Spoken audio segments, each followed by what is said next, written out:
டெல்லியில் ஸ்டாலினுக்கு நடந்த சம்பவம்.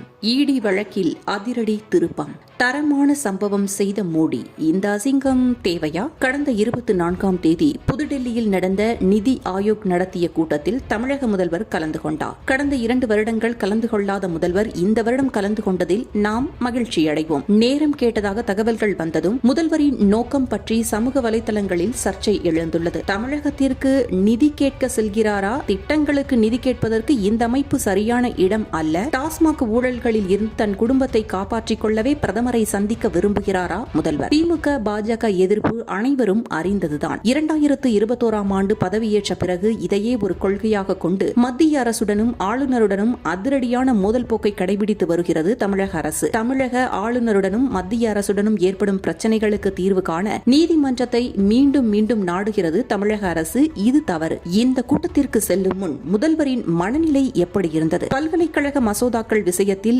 ஆளுநருக்கு எதிராகவும் அரசுக்கு ஆதரவாகவும் தீர்ப்பு வழங்கியது உச்சநீதிமன்றம். இதை ஒரு மிகப்பெரிய வெற்றியாக கொண்டாடினார் முதல்வர். PM ஸ்ரீ பள்ளி திட்டத்தின் கீழ் ரூபாய் 2572 கோடியை மாநில அரசுக்கு கொடுக்க வேண்டும் என்று மத்திய அரசின் மீது உச்சநீதிமன்றத்தில் வழக்கு தொடுத்தது மாநில அரசு. நீதித்துறையின் மூலம் மத்திய அரசை வழிக்கு கொண்டுவர முயற்சித்தது மாநில அரசு. தமிழகத்தையே புரட்டி போட்ட டாஸ்மாக் ஊழல் வழக்கில் அமலாக்கத்துறையை கட்டி போட்டது உச்சநீதிமன்றம். இது தற்காலிக தடைதான் என்ற போதிலும் இதையே ஒரு வெற்றியாக கொண்டாடியது திமுக. தான் ஒரு தேசிய தலைவர் என்று காட்டிக்கொள்ள தொகுதி மறுவரையறை, ஹிந்தி திணிப்பு, மாநில சுயாட்சி போன்ற தேவையற்ற விஷயங்களை ஊதி பெரிதாக்கி மற்ற மாநில முதல்வர்களுடன் தொடர்பு கொண்டு அவர்களுடைய ஆதரவு தேடினார் தமிழக முதல்வர். இதெல்லாம் தனக்கு பெருமை என்று நினைத்தார் முதல்வர். இந்த பெருமை தலைக்கேறியதும் குடியரசுத் தலைவருக்கும் உச்சநீதிமன்றத்துக்கும் இடையிலான விவகாரத்தில் கூட மூக்கை நுழைக்க விரும்பினார் முதல்வர். இதன் காரணமாக தனக்கு நற்பெயர் வந்தது போலவும்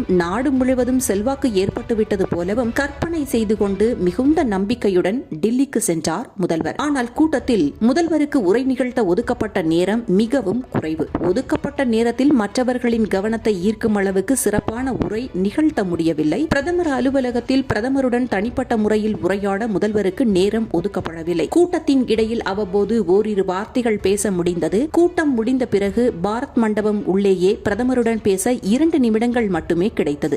வெளியே வந்த பிறகு பத்திரிகையாளர் சந்திப்பில் Chennai metro 2, Coimbatore metro, Madurai metro, Coimbatore AIIMS, தமிழக மீனவர் பிரச்சனை போன்ற பல விஷயங்களை பற்றி பிரதமருடன் உரையாடியதாக கூறினார் முதல்வர். இதுவெல்லாம் 2 நிமிடங்களில். இதில் மக்களுக்கு நம்பிக்கை இல்லை. அதே சமயம் பிரதமருடன் பேசியிருக்க வாய்ப்பில்லை. டாஸ்மாக் ஊழல் பற்றியும் கூட பிரதமருடன் பேசியிருக்க வாய்ப்பில்லை. அமலாக்கத்துறை ஆதாரங்கள் அனைத்தும் துணை முதல்வரை கை காட்டுகின்றன என்பதில் யாருக்கும் எந்த சந்தேகமும் வேண்டாம். இந்த சிக்கலில் இருந்து தன் மகனை பிரதமராலும் காப்பாற்ற முடியாது என்ற புரிதல் முதல்வருக்கு ஏற்பட்டிருக்கலாம். ஆக மொத்தம் தமிழக முதல்வரின் இந்த டில்லி பயணம் உப்புச்சப்பில்லாத பயணம். டோட்டல் வேஸ்ட் என்று குமுறுகின்றனர் தமிழக மக்கள்.